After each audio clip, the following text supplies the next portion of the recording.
Hey, it's Mark Andrews with episode 5 of the 2022 OCFOA Plays of the Week.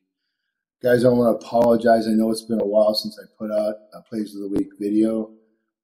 Main reason is because my software crashed and I tried to replace it with upgraded software and that didn't work. And then I tried to go to Adobe software and my computer can't handle it. Anyway, it's been a technological nightmare for me, and I'm sure you can relate to computer issues. Anyway, I do have something for you today, so let's take a look at it. Okay, this first play it's an interesting one. It's not that unusual in the sense of what happens, but where it happens is unusual. This is the two top teams in the country playing each other. Very first quarter. Did you see that? Got an interception, right? Receiver's in the air. He lands in the end zone. He's hit immediately. Lands at the 1-yard line. Let's take a closer look at that. Okay, here we're going to get a closer look at it. Up in the air, high points the ball, lands in the end zone, and is immediately contacted and driven into the field of play.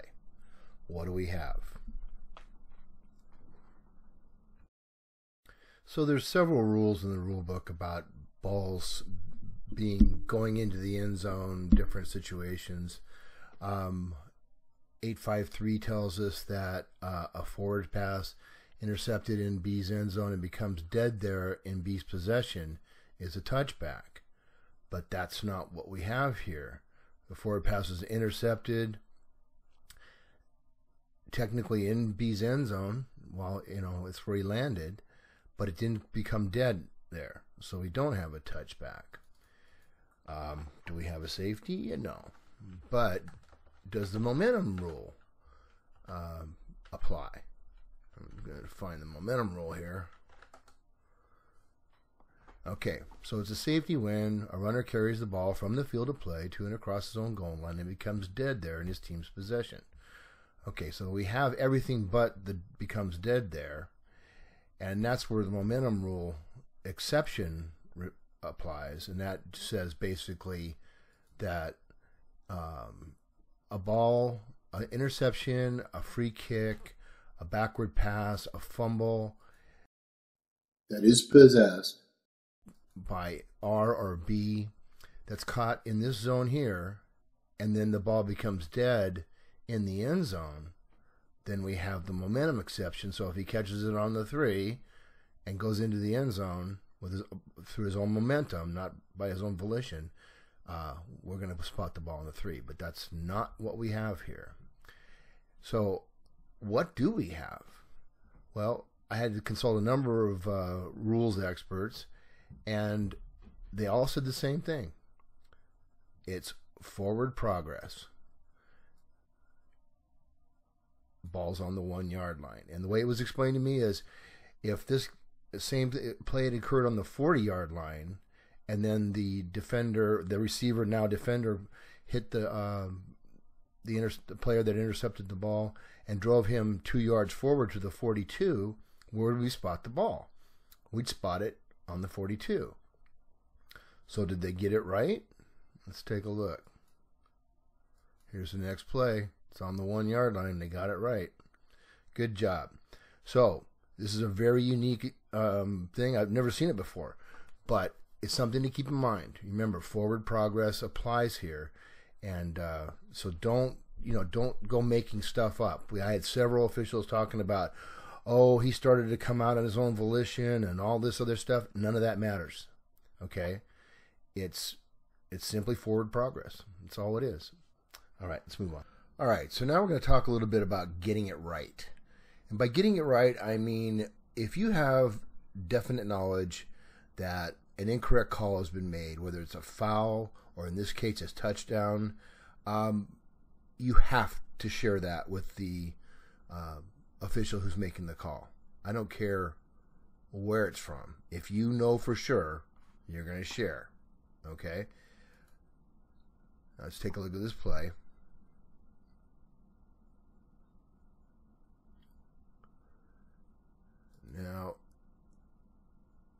if we watch our back judge, he's ruling no good, incomplete, out of bounds. Our back judge, our line judge, on the other hand, after a little confusion with the ball, goes in and he's talking to the back judge. It's going to cut off before you actually see him talking, but they do. Let's go back.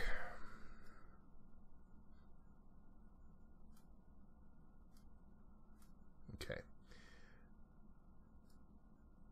You can see the line judge moving downfield. He gets to about the 12-yard line. I'm not sure why my back judge isn't on the end line. He's not maintaining a cushion. That's not good. I'm guessing he's not sure where the ball is, but regardless, he should be straddling that end line right now. And then maybe that's one of the reasons he missed it, but no, I'll let you know what happened here. So, ball in hand, pink shoe in the end zone. Line judge got a real good look at it. And our back judge rules it incorrectly. When they went in to talk to each other, the line judge asked him, "What do you have?" And the back judge said, "I only have 1 foot in." So basically, he brain farted. He's applying the NFL rule.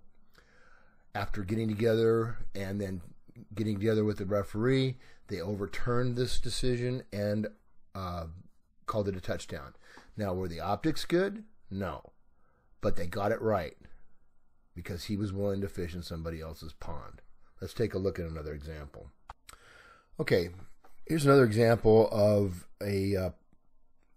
basically a crew getting it right. This happens to be me right there.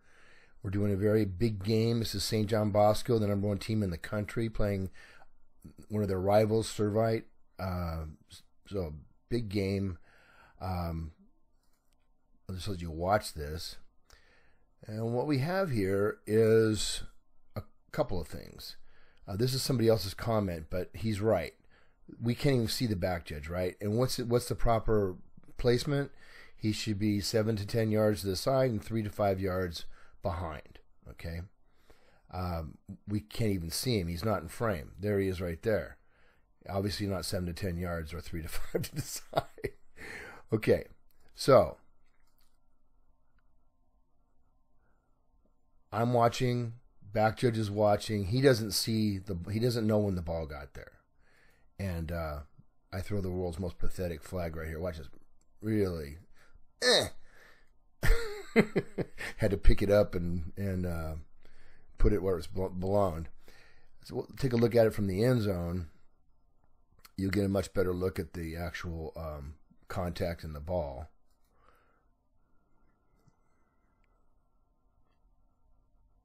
Okay, there's the contact, and you can see the ball in the air right there. So, I saw this. Well, I waited for the back judge to throw his flag. He didn't throw his flag, so I threw. And I was fishing in his pond, right? But I don't care. I want to get it right, and you want to get it right. So forget this old school don't fish in someone else's pond stuff. If you have definite knowledge that a foul has occurred and it hasn't been called, particularly a foul like this, safety foul on sportsmanlike conduct, I don't care where it is on the field, and you see it, you should throw a flag. All right, let's move on. Okay, this is from another game I did. That's me right there. I'm going to let you watch this play in real time. There are 2 fouls committed, and see if you can pick them up.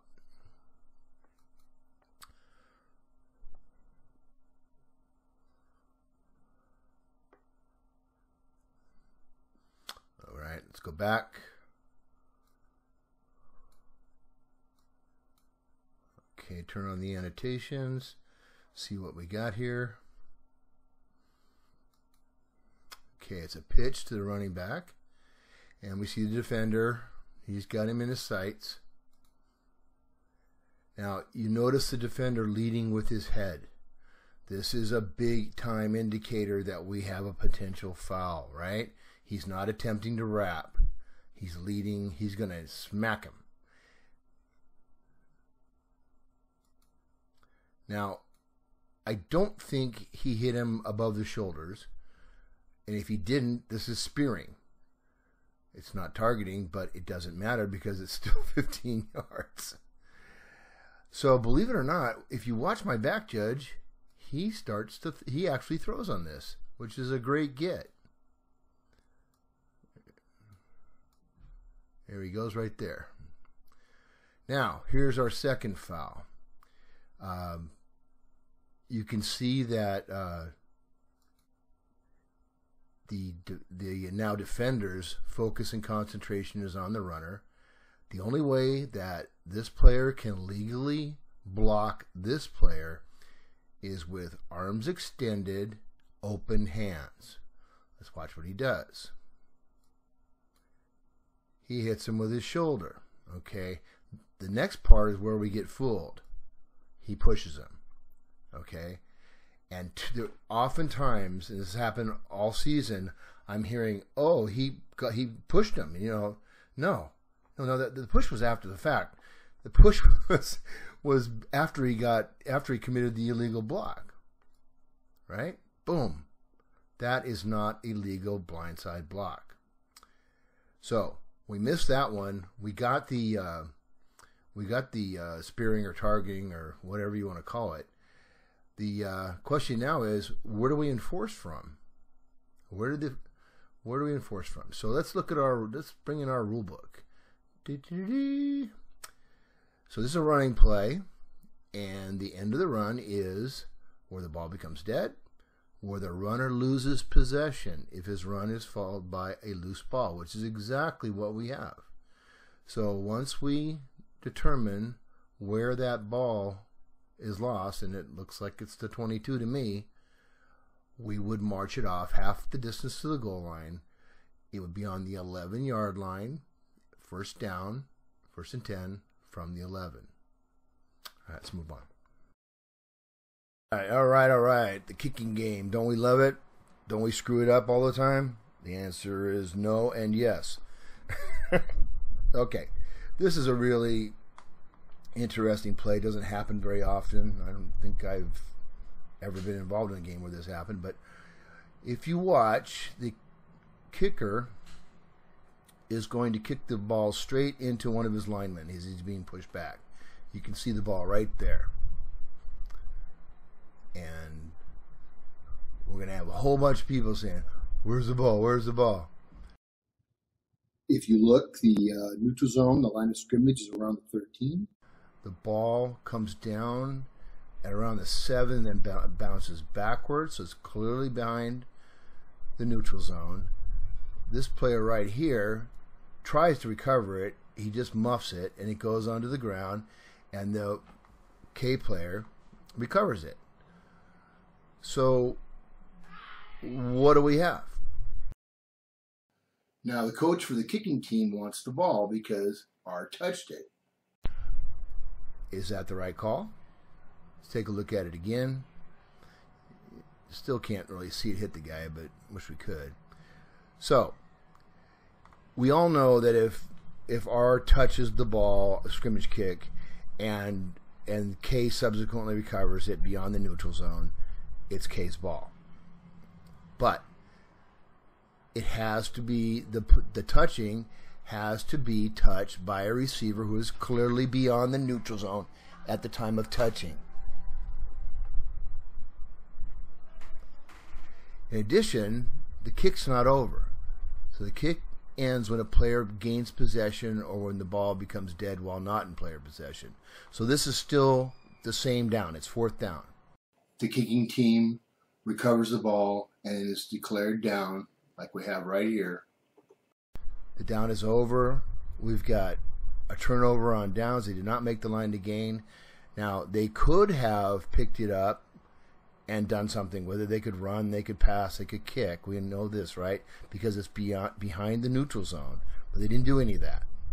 And so this would be R's ball. 1st and goal from around the 7-yard line. Okay, we're going to watch a few plays involving roughing the kicker. and or maybe not roughing the kicker. Is it roughing the kicker? Let's take a look at this first one. This is a really good play, interesting play. So I'm going to let you watch it in real time. Watch the kicker. You can see the ball's on the ground. And we've got a flag by the flag official. So, do we have roughing the kicker here? Well, no, we don't, because he doesn't kick the ball. He's just like you can't have roughing the passer if the passer doesn't pass the ball. But this contact right there is a foul. Okay? And I think sometimes we get locked up into, is he a kicker? Is he not a kicker? And we're not looking at the obvious, which is if this happened anywhere else, there'd be 4 flags. But we don't have a flag from the crew chief who's coming in here, and this flank official right here, he is waiting to see if the crew chief White Hat throws the flag, and he doesn't. So now the flank official does the right thing. He throws the flag. Good job. Crew-saving moment, right? Wrong. Both the referee and the umpire tell this flank official that the contact was to the chest, which even if it was to the chest, I think this would be spearing. But let's take a little more look at it. Lowers the head. Boom. Okay. So that might have started at the chest, shoulder area, but it continued on up into the head. And that, that is targeting, okay? It doesn't matter where it starts. It went up into the head. I'm having a lot of people make excuses for not calling safety fouls, and we don't want to do that. We want to get all of the safety fouls, okay? Otherwise, this game's going to go away. So let's get it. Again, kudos to this flank official for his awareness and slow flag, but the right flag. Unfortunately, it wasn't enforced. So now, what do we have? Instead of a 15-yard penalty against the white team, they get 6 points. That's no bueno. All right, let's move on. Okay, we're going to see another potential roughing the kicker foul here, or call here, or no call. Ball is snapped over the kicker's head. This is always a moment of mayhem, right? So let's watch the kicker. He has definitely reestablished himself. He's picked the ball up. He's established himself as a kicker, and he kicks the ball. Watch what the defender does.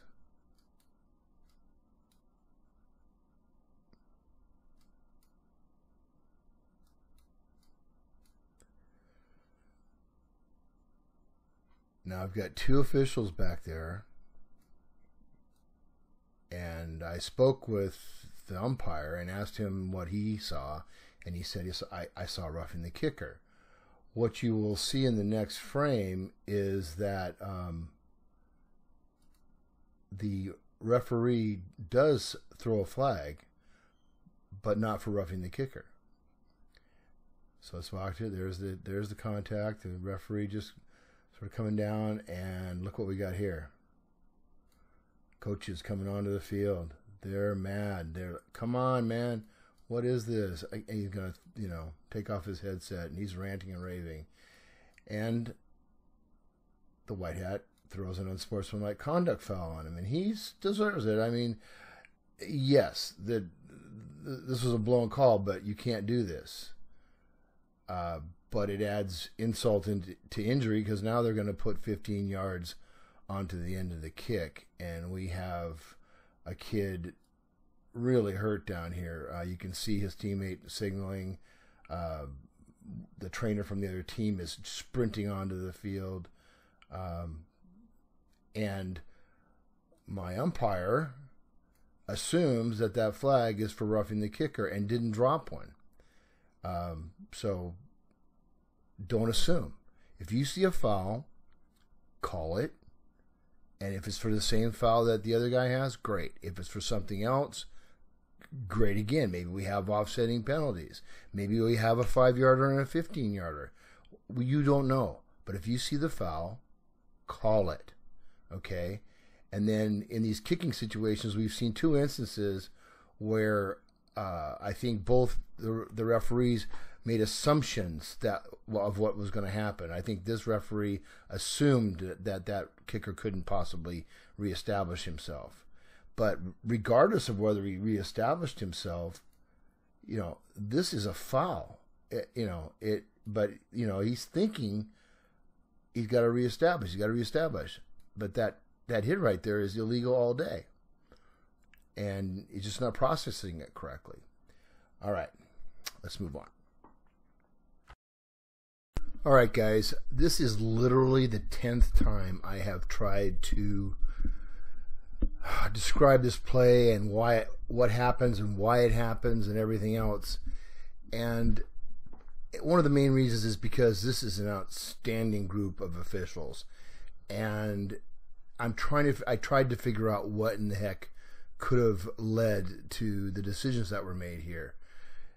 You see a pass. Receiver breaks the tackle and then is hit in the head with the shoulder. You see a flag go up. Look at it from the end zone. And as I said, everyone on this crew is a very, very good official. I want you to see that hit again. Now watch 20. I thought initially this was helmet contact, and so did the official who threw the flag, but it's really shoulder contact to the helmet, but that doesn't matter. But that contributed to what was done next, which was that eventually this flag, you'll see it come up right here. He just kind of tosses it. Not the strongest flag in the world, but they picked this up, and I couldn't figure out why. And so I talked to each official that was involved, these 3, this umpire, the back judge, and the line judge. And what it turned out to be was a lack of proper description of the foul, and also bringing college philosophy into the game, into the high school game. In college, targeting is very, very narrowly defined.